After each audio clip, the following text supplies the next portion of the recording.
औज़ुबिल्लाहि मिनश्शैतानिर्रजीम बिस्मिल्लाहिर्रहमानिर्रहीम। नाज़रीन अस्सलाम वालेकुम, मैं हूँ इमरान वसीम।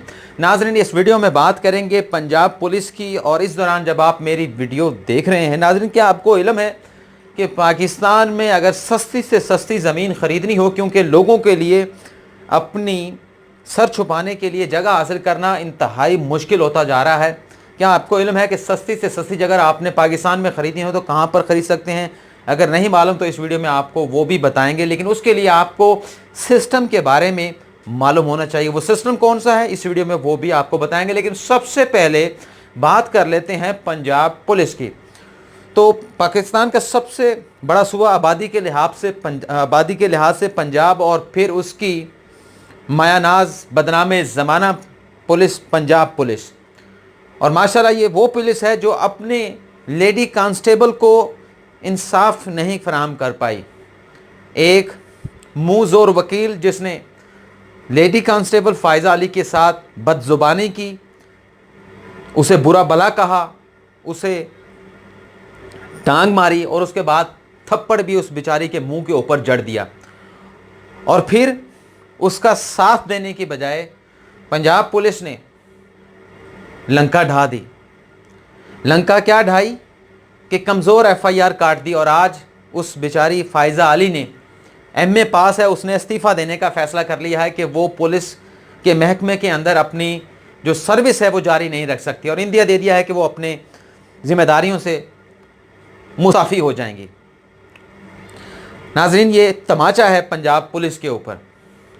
अगर पंजाब पुलिस की बात को जारी रखें, कंटिन्यू करें, तो माशाल्लाह इतनी ये बदनाम ज़माना हो चुकी है कि पूरी दुनिया के अंदर अगर हम किसी जगह के ऊपर कोई कंपटीशन कराया जाता है बदतरीन पुलिस का, या टूर्नामेंट होता है, या वर्ल्ड कप करवा लें आप, तो ये पंजाब पुलिस जो है वो तमगा, वो टूर्नामेंट, वो एजाज़, वो मेडल जीत के जो है वो पाकिस्तान में ले आएगी। और माजी के जितने एजाज़ पंजाब पुलिस के दामन के ऊपर लगे हैं उनमें एक और इजाफा हो जाएगा, चाहे वो मॉडल टाउन का दाग क्यों ना हो, चाहे वो सलाउद्दीन को तशद्दुद करके हलाक करने का वाक़या क्यों ना हो, चाहे वो आमिर मसीह पर तशद्दुद करके उसे हलाक करने का वाक़या क्यों ना हो, चाहे विहाड़ी की उस बूढ़ी खातून के ऊपर तशद्दुद का मामला क्यों ना हो। इसके अलावा आप कौन कौन से वाक़या गिनाएंगे? आज पाकपतन के अंदर भी एक बूढ़े शख्स के साथ एक ASI ने जो है वो वहाँ पर बदतमीज़ी की, ज़्यादती की, उसके साथ बेइज्जती की उसके भरे मजमे के सामने, लेकिन कोई टस से मस नहीं हो रहा। हमारे वज़ीर आज़म इमरान खान साहब, जिन्होंने जो दावा करते हैं और लोग भी इस बात को एडमिट करते हैं कि KPK के अंदर उन्होंने पुलिस रिफॉर्म कराई, पुलिस का रवैया उन्होंने तब्दील कराया, उनके पास मॉडल मौजूद था। हुकूमत मिलने के बाद वो मॉडल सिर्फ इम्प्लीमेंट होना था। लेकिन आज तर्जुमान पंजाब ये कहते हैं कि ये रिफॉर्म का जो मसवदा है वो तैयार कर लिया गया है। कितने ही दामन जो है वो पंजाब पुलिस के ऊपर हैं, और एक साल के बाद ये मसवदा क्यों तैयार हो? आप ये तो मॉडल आपके पास तैयार था, आपने तो कानून साजी के ज़रिए उसे नाफज करना था। फिर एक साल का जवाब कौन देगा? कौन जवाब देगा जो सलाहुद्दीन को मार दिया गया तशद्दुद करके? बेशक उसकी अभी रिपोर्ट आनी है, मुबैना तौर पर चले पुलिस तशद्दुद से मार दिया गया। आमिर मसीह के साथ तो पुलिस का जो तशद्दुद है वो साबित हो चुका है, पोस्टमार्टम रिपोर्ट आ चुकी है, वीडियोस मौजूद हैं कि विहाड़ी की खातून के साथ तशद्दुद किया गया, पाकपतन में उस बड़े शख्स के साथ तशद्दुद किया गया, उसके साथ भरे मजमे में ज़्यादती की गई, उसे गिरबान से पकड़ा गया। फिर लाहौर में एक और बूढ़ी खातून की लाठी उठाकर पुलिस वाले ने फेंक दी। ये तसलसल के साथ वाक़यात हो रहे हैं, आ रहे हैं, इसका कौन ज़िम्मेदार है? मॉडल टाउन का वाक़या जो पुलिस के दामन के ऊपर एक बदनुमा दाग है, आखिर उसका भी तो कोई ज़िम्मेदार हम किसी को ठहराते हैं ना, हुक्मरानों को ही ठहराते हैं ना, कि जो उस वक्त के हुक्मरान थे वो इसके ज़िम्मेदार थे। गो के गोलियाँ किसने ऑर्डर दिया, किसने चलाया? गोलियां चलाने वाले तो पुलिस वाले ही थे। अल्टीमेटली जिम्मेदारी जिस पर भी पड़ेगी। लेकिन अगर वहां पर हुक्मरानों पर ठहरा रहे हैं, तो आज तसलसल के साथ जो पंजाब पुलिस के जो वाक़यात हो रहे हैं, CTD का वाक़या हुआ था, क्यों नहीं होश आया इस हमारे पंजाब के हुक्मरानों को कि पुलिस के अंदर रिफॉर्म लेके आ जाएं? कितने वाक़यात इससे पहले भी हो चुके हैं, उस पर क्यों नहीं होश आया? कौन जिम्मेदार है? ये 5-6 वाक़यात हालिया दिनों में हो चुके हैं।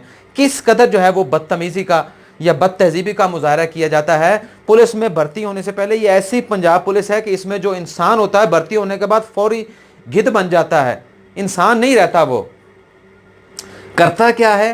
पुलिस में भर्ती होने के बाद انسان نہیں رہتا. لوگوں کی جو تکلیفیں اس محکمے نے کم کرنی ہوتی ہیں وہ اس تکلیف میں مزید اضافہ کرتا ہے. لوگوں سے پیسے کھانا، پیسے لینا ان کا شیوا بن جاتا ہے.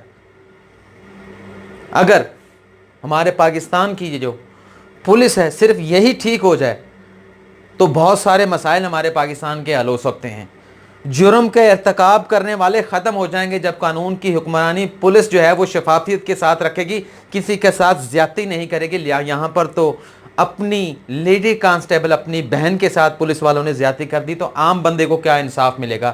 اور عمران خان صاحب کہتے ہیں جی میں نے عثمان بزدار کو جو سلیکٹ کیا ہے میں اس کے اوپر ڈٹ گیا ہوں اور وہ وسیم اکرم پلس ہے. تو خان صاحب یہ وسیم اکرم پلس نہیں ہے. وسیم اکرم جو تھا اس نے پہلے دن جب اسے قومی ٹیم میں موقع ملا اس نے اپنی دھاک بٹھائی آسٹریلیا کے دورے کے اوپر اور آسٹریلوی بیٹس مینوں کو ناکوں چنے چبوائے. 1992 کا ورلڈ کپ جو آپ جیت کر لائے تھے اس میں کردار جہاں آپ کا بھی تھا، آپ کی کپتانی کا بھی تھا، وہاں وسیم اکرم کی پرفارمنس بھی تھی. نیوزی لینڈ کے خلاف آخری میچ جو آپ نے جیتا تھا، جو ڈو اور ڈائی والا میچ تھا، اس میں وسیم اکرم نے 5 کھلاڑیوں کو آؤٹ کیا تھا اور اس میچ کے فتح کے بعد پاکستان سیمی فائنل میں چوتھا پہنچا تھا. اور فائنل میں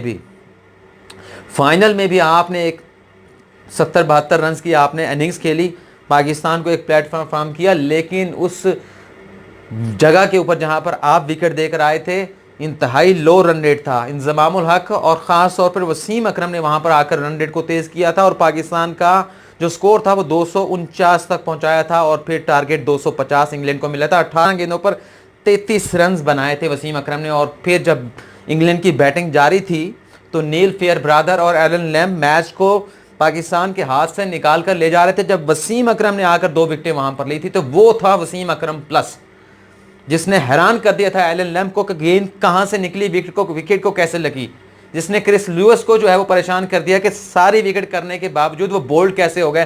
یہ تھا وسیم اکرم پلس. عثمان بزدار وسیم اکرم پلس نہیں ہے، یہ منصور اختر پلس ہے. اس کا نام تبدیل کر دیں کیونکہ عمران خان ایک لیجنڈ ہے، اس کے پاس ریکارڈ ہے. لیکن عثمان بزدار جو ہیں وہ کسی طرح سے بھی اس کا ایکومنٹ جو ہے وہ اتنا بڑا نہیں ہے کہ آپ اسے وسیم اکرم پلس کا خطاب دیں یا کوئی اور خطاب آپ دے دیں. بے شک منصور اختر کا نہ دیں لیکن وسیم اکرم پلس کا خطاب اس کے اوپر جچ نہیں رہا کیونکہ اس کا پولیٹیکل جو ایکومن ہے وہ اتنا بڑا نہیں ہے. اس کے اپنے تحریک انصاف کے لوگ اس کے ساتھ تعاون نہیں کرتے، جو بڑے سیاستدان ہیں جن کا قد کاٹ زیادہ ہے. اس کی کیا گورننس ہے، شکل کی بھی ہم بات نہیں کرتے لیکن باڈی لینگویج سے نہیں لگتا کہ یہ وزیر اعلیٰ ہے، یہ ملک ہمارے بڑے صوبے کے اندر یہ سرو کر پائے گا. ٹھیک ہے آپ اس پہ قائم دائم رہیں، آپ کا یہ فیصلہ ہے، آپ اسے نہیں پیچھے ہٹنا چاہتے، لیکن آپ کو اس کا احساس ہوگا کہ یہ غلط فیصلہ تھا. اس کے بعد اگر فائزہ علی کے معاملے کے اوپر آگے چلیں تو وکلا نے جس طرح سے اپنی وکلا گردی مچائی ہوئی ہے یہ بھی کسی المیے سے کم نہیں ہے. جتنا مرضی غلط اقدام ہو ان کے اپنے کوئی پیٹی بھائی کا یہ اس کے ساتھ کھڑے ہوتے ہیں. بھائی قانون کی حکمرانی اور آئین کی بالادستی کی یہ بات کرتے ہیں اور غلط اقدام کے اوپر اپنے بھائی کو یہ سپورٹ کرتے ہیں. اقرار الحسن نے پروگرام کیا نا ہارون آباد میں یا ادھر اسی ایریا کے اندر کسی شہر کے اندر، ایک پٹواری کرپٹ کو پکڑا، اس کا بھائی وکیل تھا، اس نے ہڑتال کرا دی. یہ ہے وکلا گردی، پولیس گردی، وکلا گردی. صحافی گردی بھی ہے، ہمارے ایسے صحافی بھی ہیں جو اس طرح کے جو ہے وہ جا کر اپنی ٹھاٹ باٹ لوگوں کے سامنے بتاتے ہیں، ضد کرتے ہیں، لوگوں کو بلیک میل کرتے ہیں. لیکن اگر ہمارا معاشرہ ہم نے ٹھیک کرنا ہے تو ہمیں پولیس کو ٹھیک کرنا ہوگا، ہمیں وکلا کو بھی ان کے رویوں میں تبدیل لانا ہوگا، اپنا عدالتی نظام ٹھیک کرنا ہوگا. یہ 3 محکمے ٹھیک ہو جائیں پاکستان کو کوئی جو ہے نا وہ ہرا نہیں سکتا. پاکستان ترقی کی راہ کے اوپر ایسا گامزن ہوگا کیونکہ قانون کی حکمرانی قائم ہو جائے کہ سب کو اپنا اپنا خوف ہوگا. لیکن یہاں پر تو کسی کو کوئی خوف ہی نہیں ہے، لوگوں کو سر چھپانے کے لیے جگہ نہیں ملتی. اور عجب کرپشن کی غضب کہانی ہے کہ ایک ایسی جگہ بھی ہے پاکستان کی جہاں پر آپ کو 2200-2300 روپے مرلے کے اوپر زمین مل سکتی ہے لیکن آپ کو سسٹم کا پتہ ہونا چاہیے. ناظرین اب ہم بات کر رہے ہیں اپنے دوسرے ٹاپک کے اوپر. آپ پاکستان کے کسی شہر میں چلے جائیں، آپ کو اگر ایک مناسب جگہ گھر کے لیے چاہیے ہوگی کہ کسی گاؤں میں بھی چلے جائیں آپ کو 25-30 ہزار مرلے سے کم نہیں ملے کہ آپ کو 5 مرلے کا پلاٹ लाख, 1.5 लाख, 1.25 लाख से कम नहीं मिलने वाला। जितनी आप घटिया से घटिया ज़मीन ले लें वो लाख से कम तो नहीं मिलेगी। लेकिन यहाँ पर कराची जैसे बड़े शहर के अंदर, मैंने 5 दिन पहले भी ये स्टोरी दी है, लेकिन आज मैंने कोई नया स्टेट जो है वो आपके सामने रखे हैं कि किस तरह से लूटा जा रहा है इस मादरे वतन को और लहूलुहान किया जा रहा है इस मुल्क के जो है जो माली जो मसाइल हैं, मुल्क को लूटा जा रहा है, खाया जा रहा है गिद्धों की तरह, और कोई एहसास नहीं है। 160 एकड़ ज़मीन सिर्फ 6 करोड़ रुपए में दे दी गई। 25,600 मरले बनते हैं और एक मरले की कीमत बनती है 2343 रुपये।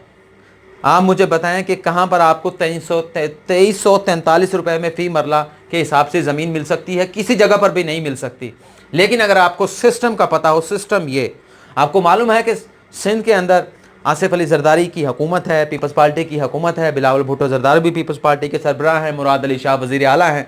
तो जब ये ख़बरें अखबार के अंदर आई तो मुराद अली शाह ने इसके ऊपर नोटिस लिया, और नोटिस लेना भी बनता था क्योंकि बहुत बड़ा स्कैम था।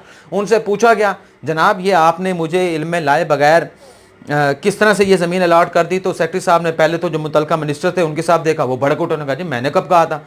फिर वो सेक्रेटरी साहब कहते हैं कि जनाब वो मैंने तो जो सिस्टम है, जो तरीक़ाकार है उसके मुताबिक दी है।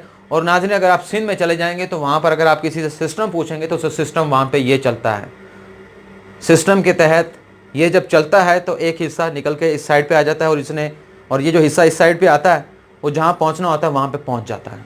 तो अगर आपको सिस्टम का पता है तो 2200-2300 रुपये मरले में आप कराची जैसे शहर के अंदर, छोड़ें आप दूर अफ्तादा इलाके में, बलूचिस्तान के बंजर वैरान इलाकों के अंदर, या खैबर पख्तूनख्वा के पहाड़ों के अंदर, या पंजाब के रेगिस्तानों या चोलिस्तानों के अंदर, आप कराची जैसे शहर में 2200-2300 रुपये में ज़मीन ख़रीद सकते हैं। लेकिन आपको पता होना चाहिए कि सिस्टम क्या है, क्योंकि सिस्टम के साथ चले बगैर आप को ये सर छुपाने की ज़मीन नहीं मिल सकती। तो नाजरीन इस वीडियो में इतना ही था। आप सोचें कि हम कर क्या रहे हैं इस मुल्क के साथ और इसको किसने ठीक करना है।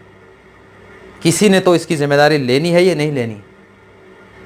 सोचिएगा इस पे इसका क्या हल हो सकता है, किस तरह से हम इन तमाम ये जो लोगों को सहूलत देने के बजाय लोगों के लिए मुश्किलात पैदा हो रही हैं, इसकी वजह क्या है। तो नाज़रीन इजाज़त दीजिए, अल्लाह हाफ़िज़।